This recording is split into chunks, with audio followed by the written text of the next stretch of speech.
দেখো আমার প্রেজেন্টেশনের মধ্যে সম্পূর্ণটাকে আমরা পড়তে হবে, ঠিক আছে? পড়ার পরে আমরা শুরু করব। Okay, the teacher said to Kamal, শিক্ষক কামালকে বললেন, why are you talking in the class, এর মানে কি, কেন তুমি ক্লাসের মধ্যে কথা বলতেছো? ঠিক আছে, কামাল রিপ্লাইড, কামালের উত্তর দিচ্ছে যে আই এম সরি, আমি দুঃখিত, I am asking Hasan to land me his pen. এই ল্যান্ড অর্থ কি এটা জানি আমরা সবাই, আমরা জানি এই ল্যান্ড অর্থ কি ভূমি, ভূমি, আর এই ল্যান্ড অর্থ কি আমরা জানি না তাইলে আই এম আস্কিং হাসান, আমি হাসানকে জিজ্ঞাসা করতেছি টু ল্যান্ড মি, আমাকে দাঁড় দিতে হিজ পেন, তার কলমটি দাঁড় দিতে আমাকে, আমি তাকে বলছিলাম my pen has run out, আমার কলম কি গেছে, ছেড়ে গেছে, বা আমার কলম মানে কালিটা চলে গেছে। ঠিক আছে, দ্য টিচার সেড, শিক্ষক বললেন, be attentive and listen to my lecture, তুমি মনোযোগী হও অ্যান্ড আমার লেকচার বা ভাষণটি মানে তিনি যে টপিক পাইতেছেন এই টপিকসটা বোঝার জন্য তাকে বললেন। ঠিক আছে, তাইলে আমরা প্রথম যে সেন্টেন্সটা আমরা পড়লাম এটা কোন ধরনের sentence? The teacher said to Kamal, why are you talking in the class, কোন ধরনের সেন্টেন্স? ইন্টারোগেটিভ সেন্টেন্স, প্রশ্নবোধক চিহ্ন দেওয়া আছে, প্রশ্নবোধক চিহ্ন বা নোট অফ ইন্টারোগেশন যদি থাকে তাহলে আমরা বুঝতে পারি প্রশ্নবোধক বা ইন্টারোগেটিভ সেন্টেন্স। যদি আমার ইন্টারোগেটিভ সেন্টেন্স থাকে তাহলে সেইটার পরিবর্তে কি ব্যবহার করবো? আস্ক ব্যবহার করবো। আর কমার পরিবর্তে কি ব্যবহার করবো? সাধারণত রুলস অনুযায়ী আমরা জানি কি ইফ ব্যবহার করবো। যদি ডব্লিউএস কোয়েশ্চন থাকে তাহলে কি হইব? ইফ হইব না, একটু না ডব্লিউএস তাহলে ডব্লিউএস যদি দাও, ওয়ার্ড তাহলে ওয়ার্ড, হয় তাহলে হয়, হোয়াই তাহলে হোয়াই। ওকে, তাহলে আমি প্রথমে লিখবো কি দ্য টিচার আস্ক কামাল, এখানে হোয়াইটা ডব্লিউএস কোয়েশ্চন দেওয়া আছে। ঠিক আছে, এটা মানে আমি ডব্লিউএস কোয়েশ্চন হোয়াই দেই, হোয়াই এখন এটা আছে কোন tense? You are talking in the class, আর ইউ আরটা ব্যবহার হয়েছে কি জন্য? আরটা ব্যবহার হয়েছে প্রশ্ন বা আমরা থাকবো আরটা সামনে এমনিতে subject plus helping verb plus মূলত আইএনজি তাহলে আমরা ডিপেন্ড করে নষ্ট এটা সেটা যেন সাথে লিখে দিব you are talking in the class, মানে তুমি ক্লাসের মধ্যে শ্রেণীকক্ষের মধ্যে কথা বলতেছো। ঠিক আছে না, এটা কোন ধরনের টেন্স? Present continuous. আমরা জানি কি প্রেজেন্ট কন্টিনিউয়াস তাহলে কি লিখব? কোন টেন্স?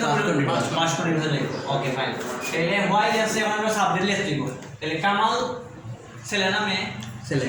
যার কারণে হি হইব না সি হইব? হি হইব। হি, তাহলে সাবজেক্ট লেখা আছে, তারপরে পাস্ট কন্টিনিউয়াস স্ট্রাকচার কি সাবজেক্ট লেখার পরে ওয়াজ অথবা ওয়্যার, হি যেহেতু সিঙ্গুলার যার কারণে কি ওয়াজ, তারপর মূলত আইএনজি টকিং আছে সবাই এখানে টকিং যেটা আছে বা টকিং এর আইএনজি দিব ইন দ্য ক্লাস। ঠিক আছে, তারপরে কি বলেছে? কামালে কিন্তু উত্তর দিছে, কামাল রিপ্লাইড, কামাল উত্তর দিছে কি আই এম সরি, আমি দুঃখিত। তাহলে Kamal replied that I am sorry কোন ধরনের সেন্টেন্স বলেন?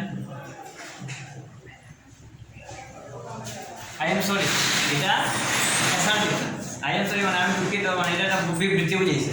তাহলে অ্যাসার্টিভ সেন্টেন্সে কমার পরিবর্তে কি বসে? দ্যাট বসে লেগেছি। আই এম সরি থেকে যাব আই কেন থাকবো না, তোমার এটা গিয়ে যাব হি দিব, শেষ দুঃখিত ছিল। ঠিক আছে, তাহলে কামাল হি যেহেতু ছেলে কামাল তার মানে কি দিলাম হি ওয়াজ। ঠিক আছে, এবং আরেকটা কথা কইছে যে শুধু সরিও কইছে না, আরো কইছে কি and I am asking Hasan to lend me his pen, আমি হাসানকে জিজ্ঞেস করলাম তার কলমটি দাও দেওয়ার জন্য। ঠিক আছে, তাহলে এন্ড এটাও আবার অ্যাসার্টিভ সেন্টেন্স। ঠিক আছে, এন্ড এদের দ্যাট লিখতে পারি অথবা এন্ড টোল্ড দ্যাটটাও লিখতে পারি। ঠিক আছে, এন্ড টোল্ড দ্যাট এটা আছে আমার আই এম আস্কিং মানে এটা প্রেজেন্ট কন্টিনিউয়াস আছে, subject plus am is are plus মূলত আইএনজি আছে, এটা পাস্ট কন্টিনিউয়াস হয়ে গেল। তাহলে হি ওয়াজ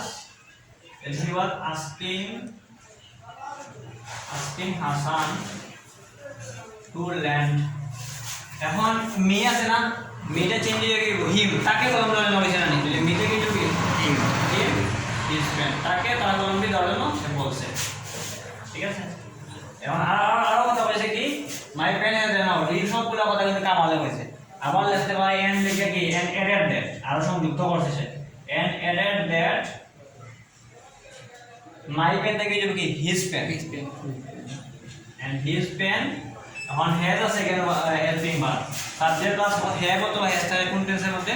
প্রেজেন্ট পারফেক্ট টেন্সের মধ্যে। ঠিক আছে, আর এই রেন যে পাস্ট পার্টিসিপল ফর্ম তাহলে প্রেজেন্ট পারফেক্ট তাহলে কই যাবে পাস্ট পারফেক্ট তাহলে his pen had ran past participle form আছে ঠিক আছে তারপর দেখো the teacher said be attentive and listen to my lecture মনোযোগী হও এবং আমার লেকচারটি শুনো তাহলে এটা কোন ধরনের সেন্টেন্স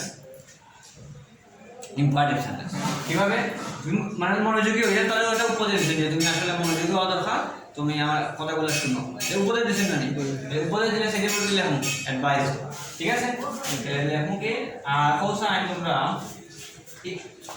ইম্পারেটিভ সেন্টেন্সে কমার পরিবর্তে কি বসে দ্যাট বসে না টু বসে টু বসে টু বসে আমরা এখন টু লেখো তাহলে দ্যাট টিচার যেহেতু উপদেশ দিছেন এখন সেটা বলতে লেখো কি অ্যাডভাইস হিম তারপরে কমার পরিবর্তে টু আর পরবর্তীতে কিন্তু আর কোনো চেঞ্জ হয় না বারবার যেরকম আছে এরকমই থাকে ঠিক আছে বারবার কোনো পরিবর্তন নেই ইম্পর্টেন্ট সেন্টেন্স হয় লিসেন টু মাই লেকচার থেকে এলো কি হিজ লেকচার শিক্ষক মনে আমরা পুরুষ কিনা ঠিক আছে আমাদের his lecture listen to his আশা করি বুঝতে পারছেন না সবাই ওকে আল্লাহ হাফেজ